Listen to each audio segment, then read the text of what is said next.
Start streaming.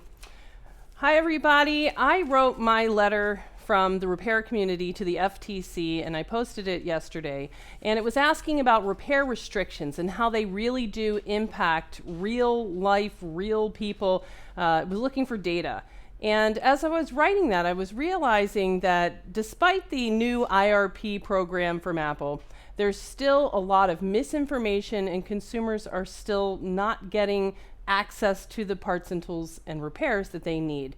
So I decided that I'm going to start making more videos about specific cases that speak to this, put them all in a collection, and this is going to be one of those. So this is an iPhone 10 that's here because it suffered a bad drop, and we can see that here on the back. This is totally destroyed. Apparently it was in a case. You can see that it kind of has some mild bend, and it still turns on. Fantastic, great. So these guys want their pictures that are stuck on this phone. So they go to enter the passcode, and it has no touch. So the note says, I want to make sure that I get the information right. The note says, my wife's phone fell and impacted the back of the phone. Although it had a case, it still shattered the back of her phone.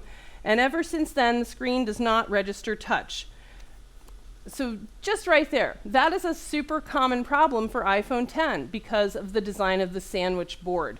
The board splits away, it pulls pads, and it breaks the connections right there by the SIM tray, which is the bendy part, for touch.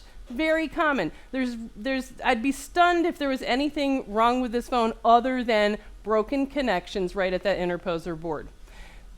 I know that because I fix these phones. I think that Apple authorized repair should know that as well. But here's what happened instead. They took the phone to Apple, and what Apple did was attempted to install a new screen, but that doesn't work. Now, that's not an unreasonable thing to do to rule out just a screen problem, but it still didn't work.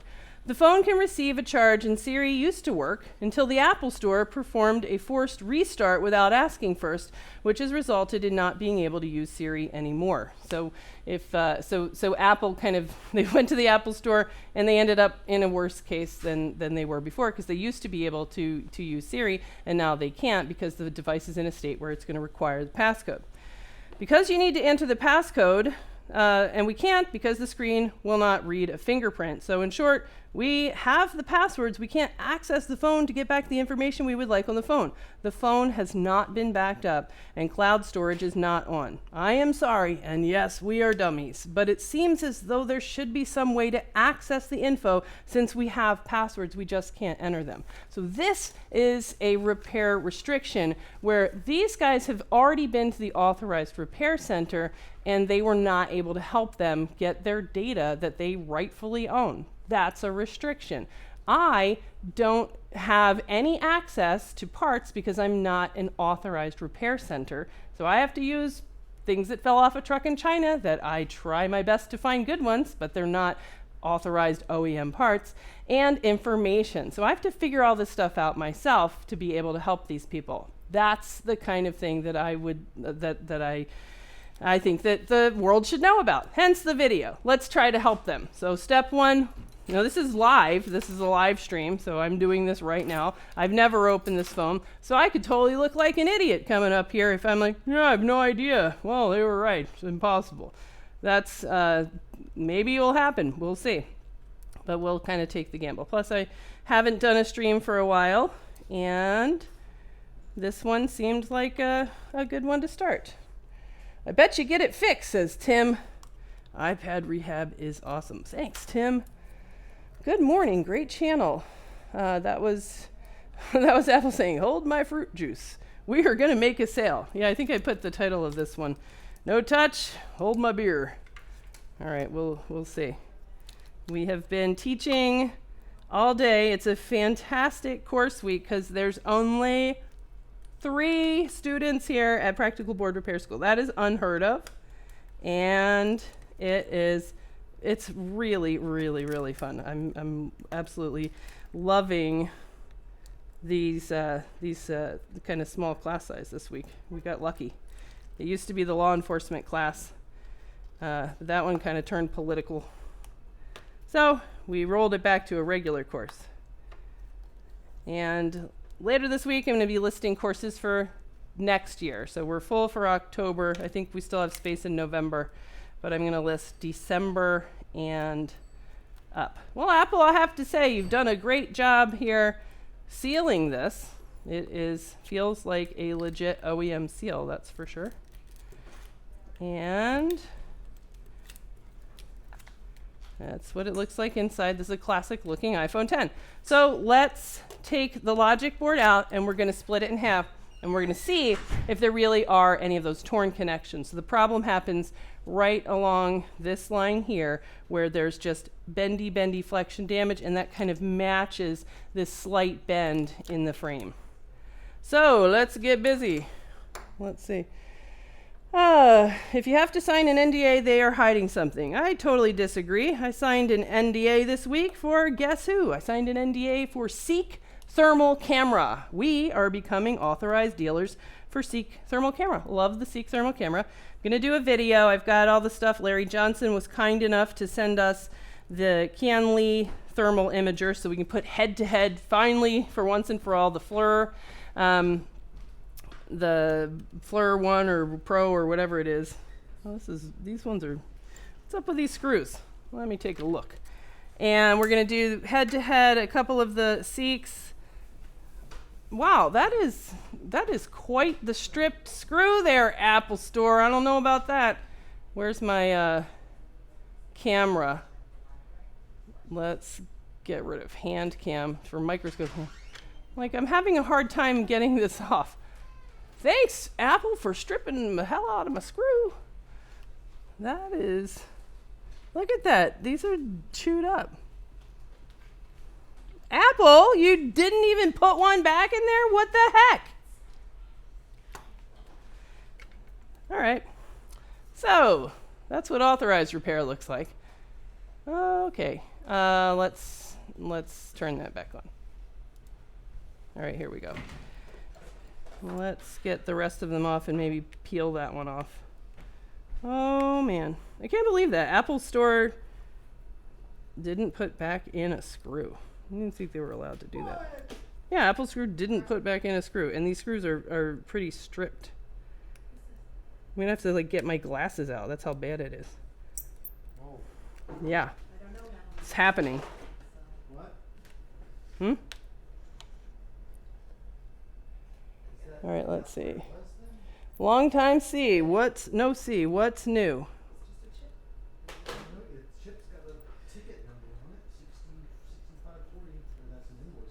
There we go. What a pain. There we go. So what's new is I woke up with no water on Friday. And guess what? I woke up with no water today, and it's Tuesday. So that's a long time to have no water. And I've learned a lot about troubleshooting wells and water. So let's watch a real life struggle with a pretty seriously stripped screw. There, come on. There we go. And I learned that it's really important if you have a well system at your house to, pro tip, know where the well is in advance of running out of water. That is thing I learned number one.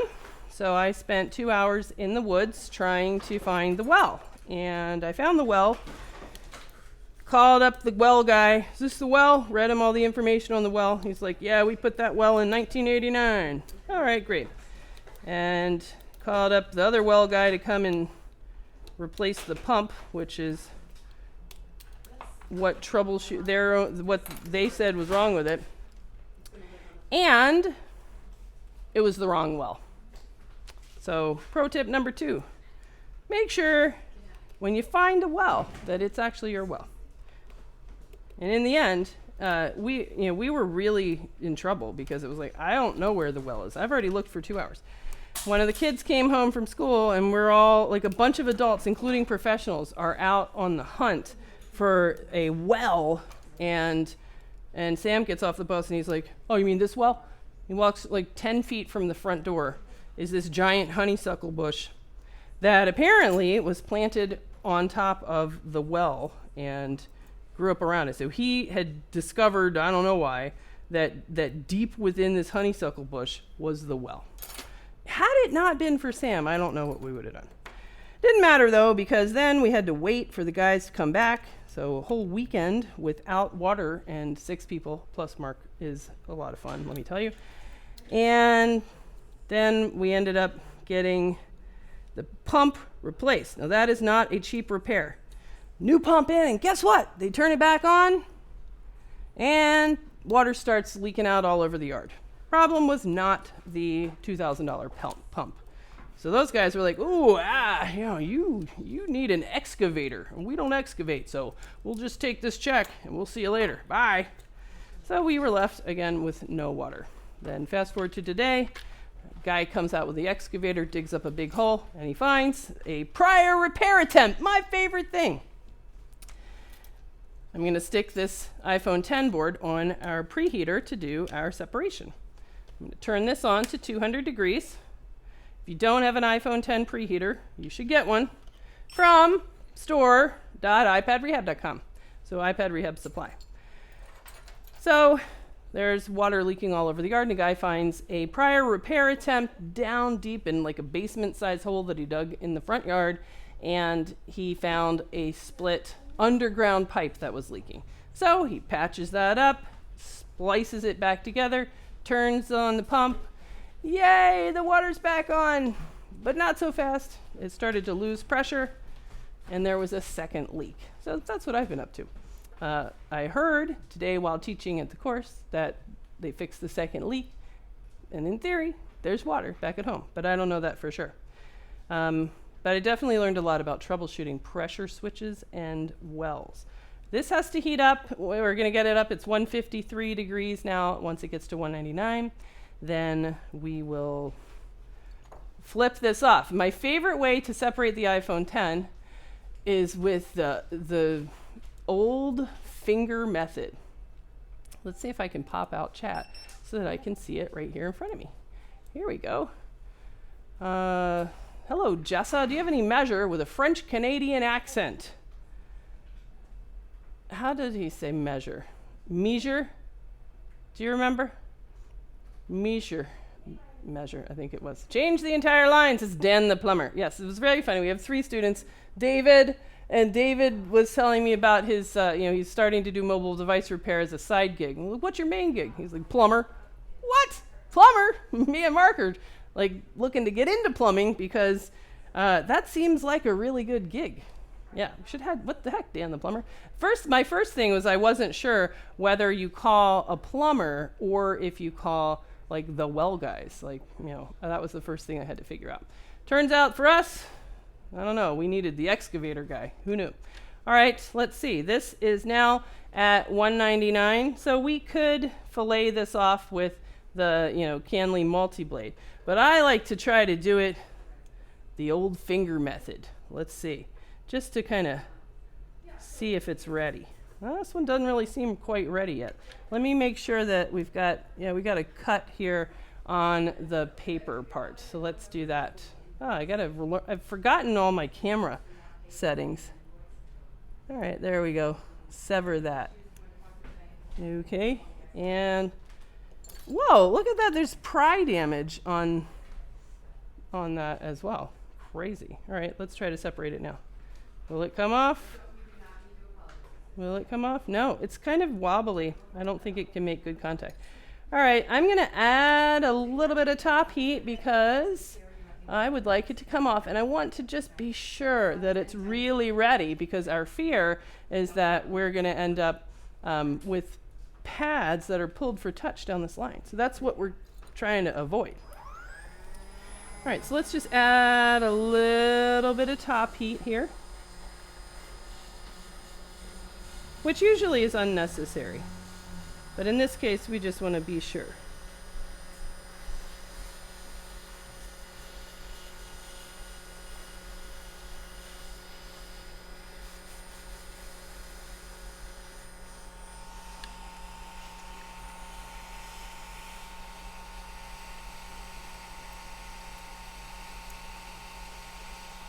There we go.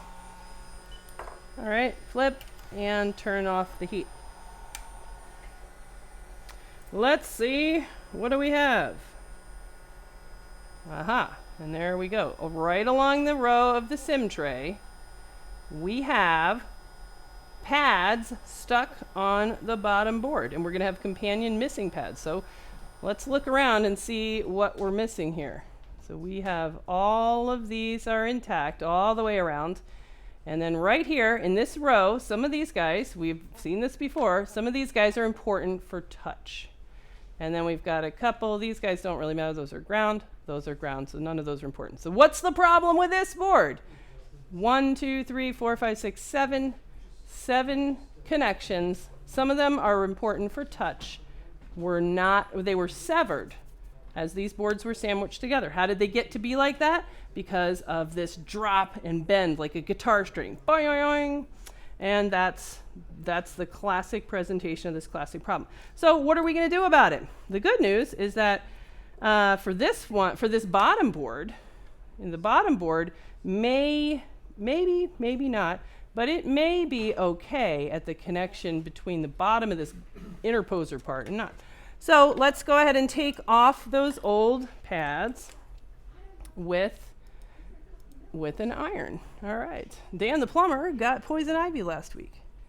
I have not had poison ivy in a long time, but I did have that going through my head when I was tromping through the woods on a well hunt, which is way harder. Hello, Jessa, what do you think about the new iPhone 11? I think the new iPhone 11 is completely boring and nobody's going to buy it because it's pretty much the same as all the other iPhones, and I think the whole world is going to start going, we're done. We made the best phone that there is. We don't need to, there's no more room to go up. Phones are amazing. We're done. And if you asked a family, like, hey, do you want to upgrade your iPhone 8 to the iPhone 11, or do you want insert anything else that costs whatever it is, $600 here? I think most families are going to say, let's go on a trip. Let's do an away weekend. Let's, I don't know. What do you guys think? Are any of you guys gonna upgrade? Is the word even upgrade? It's kind of just like, are any of you guys gonna get a phone that's less dirty or something? Like, it's not really even an upgrade, I don't think. I thought the little tile thing that they didn't launch sounded super awesome for people that lose stuff. All right, so we're just kind of cleaning these off. If I had some braid around, this would be a time that I would use it. Here we go. Now seeing it, ladies and gentlemen, Jessa is going to use some braid. It is a myth that I never braid. I never braid unless it's time to braid. And right now, it's time to braid because we can just snake off those little dead pads so easy with a little bit of braid. There we go. All right. It is a sad, sad day for iPad rehab. I cleaned out the local invoiced pickup pile, and I had to make a sad decision that local data jobs are gonna have to be pay up front. There were, I don't know, a dozen in there that were never picked up. And that was sad, especially our local people. Locals get like special treatment. We love our locals. And they're all so excited. And then it's just depressing when you're like, wait, I talked to you on the phone. Why is this still here? All right, so bottom board now is, bottom board, there we go, is ready to go. All right, so now the hard part, the top board. All right, let's see. You don't love them when they don't pay. Yeah, I stopped loving them. I started yelling at them, and it was not cool. So I was like, all right, we're going to solve this. We're going to have a pay up front policy.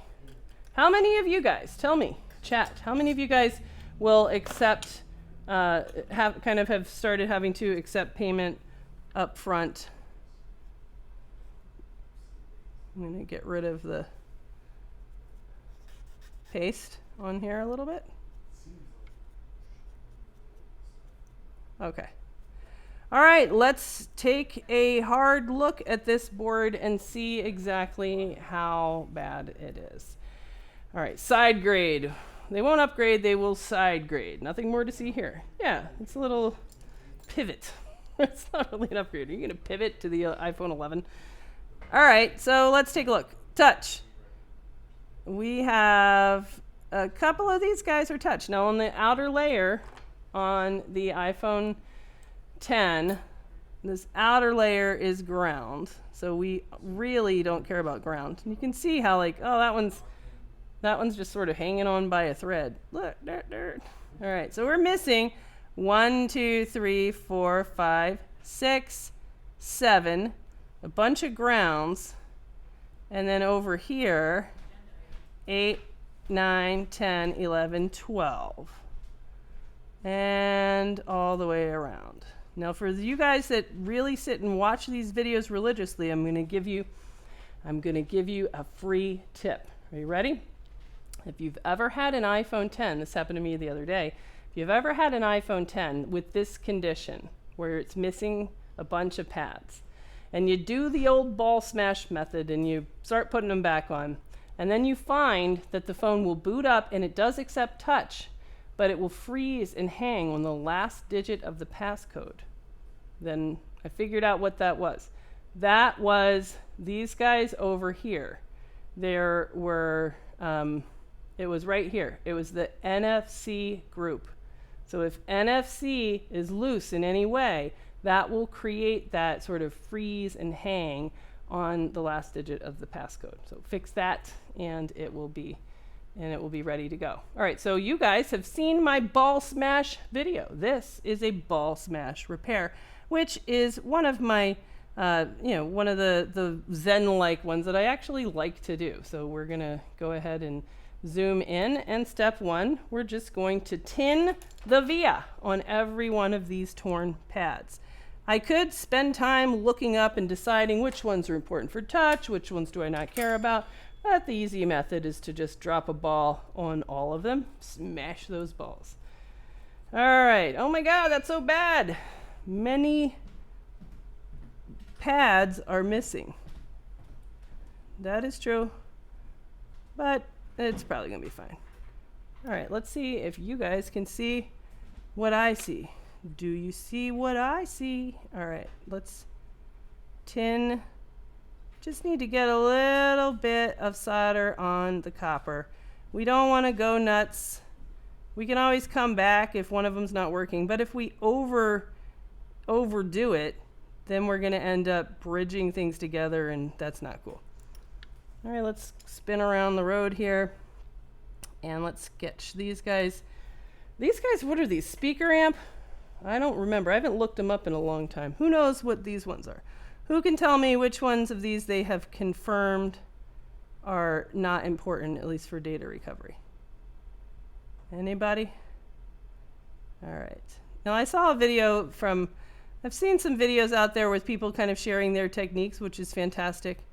And I've gotten a few in that were like prior repair attempt, where somebody sat and just did this painstaking amount of a million little jumpers, which is really which is way more laborious than just dropping balls and smashing them. Plus, way less fun. All right, tinned the vias. So now what we're gonna do, all of them are useless. Okay. All right, now we're gonna drop some balls and then we're gonna smash them. We are going to smash some balls. So I've got a bunch of solder balls here. Let's show you so that you know what we're talking about in case you're not don't do this every day. So these are solder balls. These are the same ones that we sell at iPad Rehab Supply. What I think is fun is seeing what is when I put them in this little tray on the magnet, and it's fun. They kind of like jiggle around. Check it out what they do on the magnet. Look at that. Isn't that cool? So we're gonna grab these little solder balls and one by one use some hot air and kind of finesse them into their final destination. So I like to just kind of, maybe put a little bit of flux on the end of the tweezer to kind of help them stay. All right, so we're gonna